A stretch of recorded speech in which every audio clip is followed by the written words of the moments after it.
सरगम studio बोध गया। हमर लागल हो लगुआरे छोड़ावे फगुआरे अब हो जइतो शादी रे खत्म होई ते फगुआरे आज कर ले जे करिला फिर मिलतो ने मौका सुन आगे मर दे बबोली नागिन बहू के खोखा आगे मर दे बबोली नागिन बहू के खोखा प्यारो में हमरा दे देवी के धोखा प्यारो में हमरा बनई बीजे बोका मार दे बबोली नागिन बहू के खोखा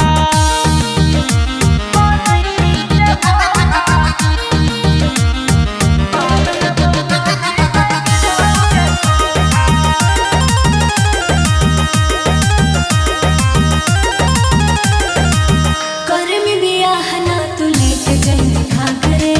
हमर कुलवा में लोग जीता करे मामला एक ही मिनट में सालट जैतौगे हमर दिमाग जब पालट जैतौगे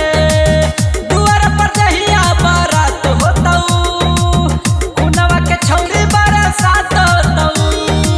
कि चल माँ जहले ले आज भर तू औका सुन आगे मर दे बबोली नागिन बहू के खोखा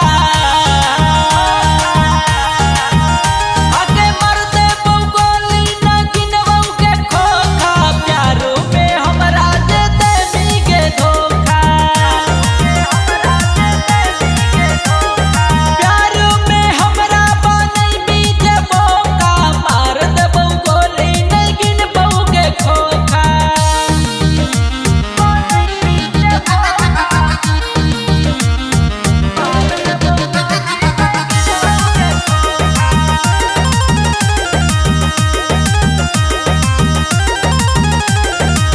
जबले हलियो हम छोड़ा कुमार रे खुल के कर लियो हल तोरे से प्यार रे